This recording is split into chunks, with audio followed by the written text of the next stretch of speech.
Vamos lá, vamos continuar. Então, se você está chegando aqui agora, vai primeiro na herança sexual parte 1, depois volta para cá. Então, eu terminei lá mostrando esses slides, os tipos de daltonismo, né?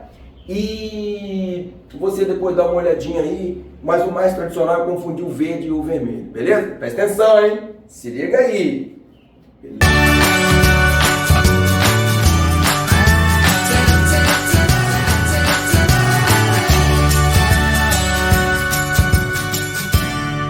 A herança ligada ao cromossomo X na parte não homóloga Y, além do daltonismo e a hemofilia que nós discutimos na aula passada, né, no vídeo passado, temos a herança ligada ao X recessiva, que é a distrofia muscular de Duchenne, distrofia muscular progressiva de Duchenne, beleza?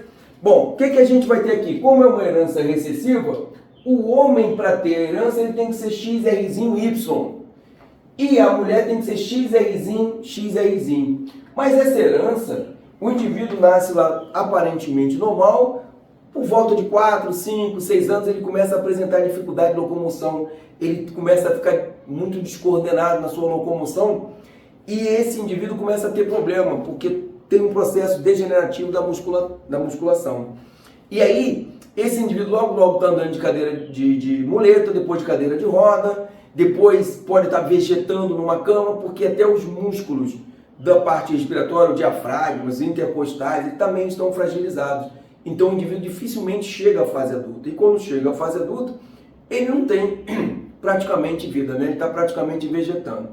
E se a família for rica, ela vai mantendo aparelho, etc. Se não for, o indivíduo morre muito antes. Isso nos leva a crer nos dá certeza que a mulher XRzinho, ela não existe. Por que ela não existe? Porque se o indivíduo, o macho, né, o homem XRzinho, Y, não chega à fase adulta, ou se chegar não consegue passar o XRzinho, a mãe jamais vai ser, a filha jamais vai ser XRzinho, né, a menina. Então a mulher vai ser ou homozigótica, XRzão normal, ou heterozigótica, XRzão. E cuidado com esse XRzão, Rzinho, assim como lá na hemofilia, o Dzinho da mulher, no daltonismo, e na hemofilia o Hzinho, a gente tem uma coisa para falar sobre cromatina sexual. Então se liga aí, não perde tempo nisso aí não, beleza? Presta atenção! Bom, deixa eu só dar uma... Essa área em X, ela não tem correspondência em Y. Então já vimos as recessivas, daltonismo, hemofilia e distrofia muscular de Duchenne. Agora vamos ver uma herança ligada ao X ou ligada ao sexo dominante. Então tá lá a dominância. E aí é a famosa, inclusive, que é o neném, que é o raquitismo hipofosfatêmico, que não tem nada a ver com o raquitismo tradicional, né? Por falta de vitamina D e cálcio. Inclusive, esse raquitismo hipofosfatêmico, ele pode ser chamado até de raquitismo à resistência à vitamina D, beleza? Bom, o que acontece nesse indivíduo? Ele tem má reabsorção devido aos genes lá nos rins, e aí a quantidade de fósforo vai estar sempre reduzida na parte sanguínea. Isso pode comprometer toda a parte de ossificação, né, de calcificação. E aí o indivíduo começa a ter fragilidade óssea e os membros acabam sendo arqueados. Muitas vezes parecidíssimo com raquitismo por falta de vitamina D ou por cálcio, beleza? Mas não adianta aqui dar cálcio, não adianta aqui dar vitamina D, porque aqui é o raquitismo genético. Presta atenção. Bom, como é que a gente vai ver? O raquitismo genético, como ele é dominante, basta aparecer o gene dominante. Então a mulher vai ser ou afetada em homozigose ou afetada em heterozigose. Para ela ser normal, o homem também, né? O homem basta ter um, como ele é hemizigoto. Se ele apresentar o Xazão Y, ele já vai ter o raquitismo hipofosfatêmico, né? O raquitismo genético. Para a mulher ser normal, ela tem que ser Xazinho, ou seja, a ausência do Xazão. Para o homem ser normal, ele tem que ter Xazinho Y, ausência do Xazão. Beleza? Presta atenção, hein? O Enem veio com isso aí. Ah, professor, mas ele vai vir? Não, provavelmente não vai vir de novo com essa, mas ele pode vir com outra que se comporta da mesma maneira. Então você vai usar o mesmo raciocínio, beleza? Presta atenção, se liga aí, hein? Não dorme não. Vamos lá, deixa eu só ver o tempo aqui. Beleza. Lembrando que se você chegou aqui agora, vê primeiro herança sexual parte 1. E se você não está muito adentro, muito bem em heredograma, vê genética parte 4, que eu falo sobre heredograma em relação às heranças autossômicas, beleza? Então tem lá um heredograma. Primeira coisa que eu vou fazer no heredograma é numerar. Então vou lá, 1, 2, 3, 4, 5, 6, 7, 8, 9, 10, 11, 12, 13, 14, 15, 16. Segunda parte, os indivíduos em negritos, eles têm um raquitismo resistente à vitamina D, como eu falei, e a hipofosfatemia. Eita ferro, tá difícil. Hipofosfatemia, beleza? Bom, e os indivíduos que estão branquinhos são os indivíduos que não têm a hipofosfatemia, beleza? Então vamos lá. Esse indivíduo ali, esse homem, para ter a hipofosfatemia, já que ele é dominante, ele tem que ser X razão Y. Esse indivíduo aqui também tem a hipofosfatemia, né, o raquitismo genético, também tem que ser X razão Y. E esse 16 também tem que ser X razão Y, beleza? Bom, já o homem que não tem o raquitismo genético, ele vai ser X azinho Y, assim como o 5, o 7, o 11 e o 14, beleza?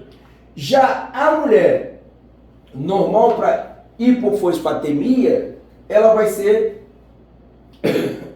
recessiva. Desculpe, deixa eu beber um copinho d'água aqui rapidinho.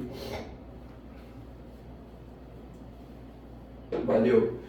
Então ela vai ser recessiva. É aqui, como essa aqui também, Xazinho, Xazinho. Lembrando que a herança é dominante. Bom, esta mulher, ela tem a hipofosfatemia, então ela vai ser dominante, Xazão alguma coisa, não sei o que vem ali ainda. Assim como a número 6 também vai ser Xazão alguma coisa, assim como a número 10 também vai ser, assim como a 12, a 13 e a 11. Todas têm um gene para dominância, tá? Eu só não sei o que vem no outro X, então eu tenho que analisar isso aí e é o que nós vamos fazer agora, tá bem?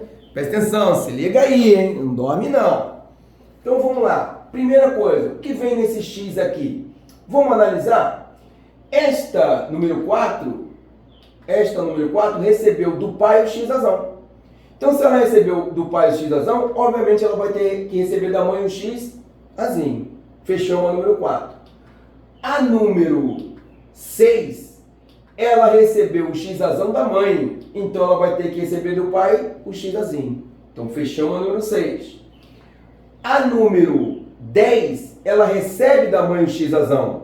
Então, do pai, lá o número 3, ela vai receber o X azinho. Presta atenção. A número 12, ela recebe da mãe o X razão e do pai, recebe do pai o X razão e recebe da mãe o X azinho. Assim como a número 13. Beleza?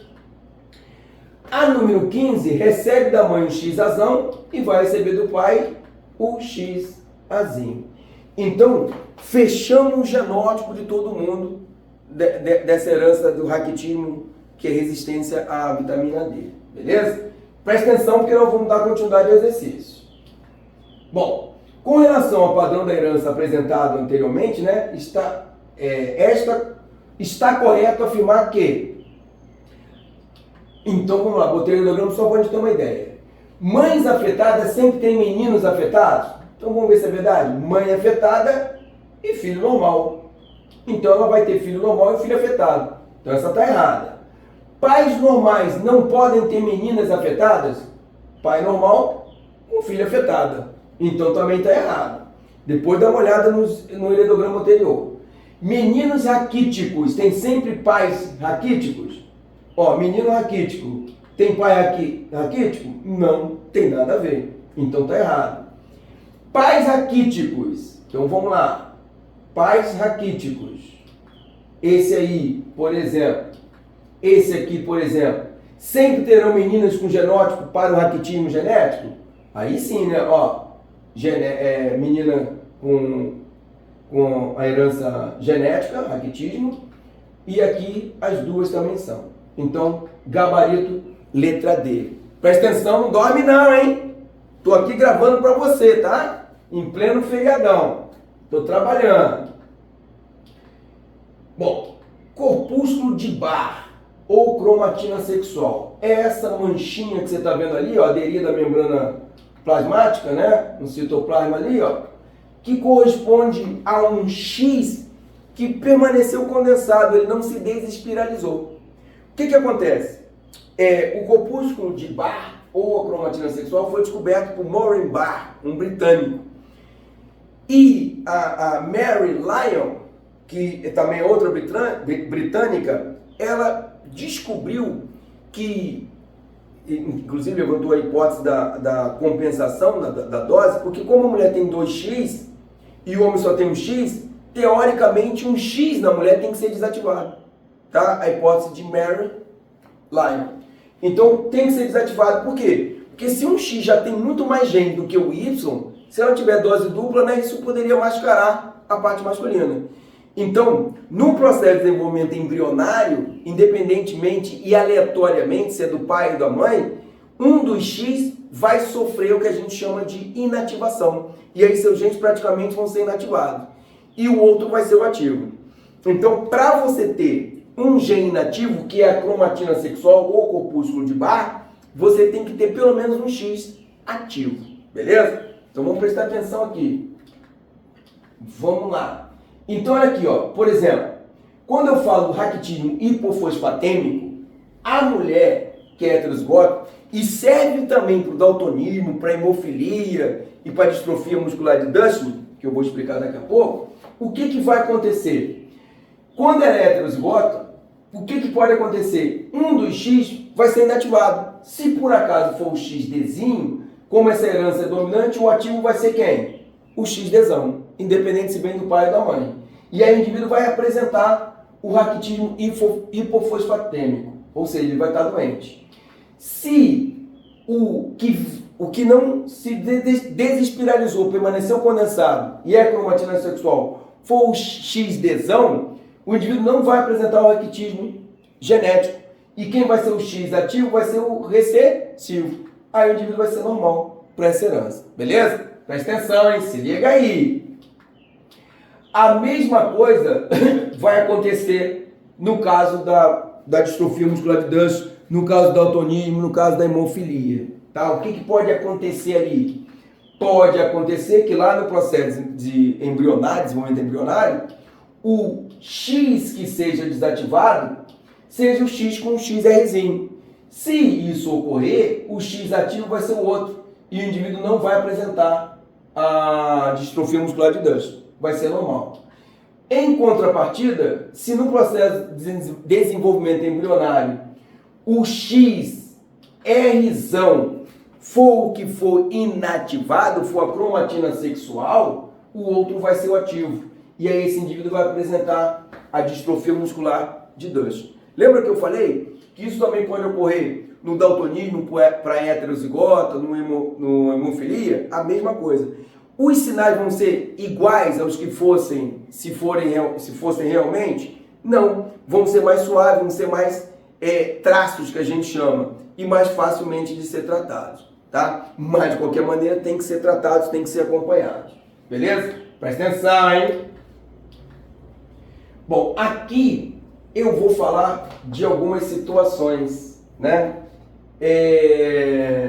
Nós vamos ver algumas situações em relação à cromatina sexual, algumas síndromes. Se você quiser uma aula mais específica por isso, bota nos comentários aí, professor, eu quero uma aula sobre síndrome específica, aí eu vou e falo mais detalhes, tá? Mas agora só para você entender sobre a cromatina sexual, beleza? O X que ele tem é o ativo. A mulher, como ela tem 2X, a compensação da dose, um X da mulher vai ser a cromatina sexual, outro X vai ser o ativo. Então, no homem, como ele só tem um X, o único X que tiver, ele vai ser o ativo. Na mulher, um X vai ser o ativo, a outra vai ser a cromatina sexual, ou corpúsculo de Barr. Então, homem típico não tem cromatina sexual. Mulher típica tem uma cromatina sexual. Beleza? Presta atenção, hein? O que é o cromatina sexual, professor? Aquela manchinha que é um cromossomo que não se desespiralizou, permaneceu condensado e seus genes ficaram inativados. Beleza? A gente chama de cromatina sexual ou corpúsculo de Barr. Mas existem os homens atípicos, como por exemplo o síndrome de Klinefelter, onde ele tem dois cromossomos X e um Y. Um X é o ativo, o outro X é a cromatina sexual. Então, Klinefelter, ele tem um X ativo e uma cromatina sexual, além do cromossomo Y, tá? Só para você ter uma ideia, são indivíduos que são estéreis, o órgão sexual é atrofiado, ele possui muitas vezes dificuldade no aprendizado, estatura às vezes é maior do que o normal, tem ginecomastia, desenvolvimento de mamas, mas se você quer uma aula mais específica, você pede aí que eu faço depois com calma, beleza? A mulher atípica, como ela só tem um X, esse único X que ela tem é o X ativo, tá? E a mulher com símbolo de Turner, no caso aqui é o Klinefelter, o homem normal, mulher normal, e aqui é símbolo de Turner. Então ela tem X0. O zero significa dizer que não tem outro cromossomo X. Então o único que ela tem é o X. Se ela tivesse que ter daltonismo, bastava ser XDzinho. Ela ia se comportar geneticamente como se fosse um homem, né? Porque bastaria um, né? O Klinefelter, para ter, ele teria que ter XDzinho, XDzinho. Ah, professor, mas e se a cromatina sexual? Beleza, mas estou falando em condições normais. Agora, se a cromatina sexual, se ele fosse XDzão, XDzinho, e a cromatina sexual fosse o XDzão, aí ele teria também traço do daltonismo. Beleza? Presta atenção, hein? Se liga aí. Quer uma aula disso aí? Pede lá depois. Valeu? Se liga aí, curte aí o vídeo se você gostou, compartilha com os colegas e estuda, hein? Beleza? Abração! Fui!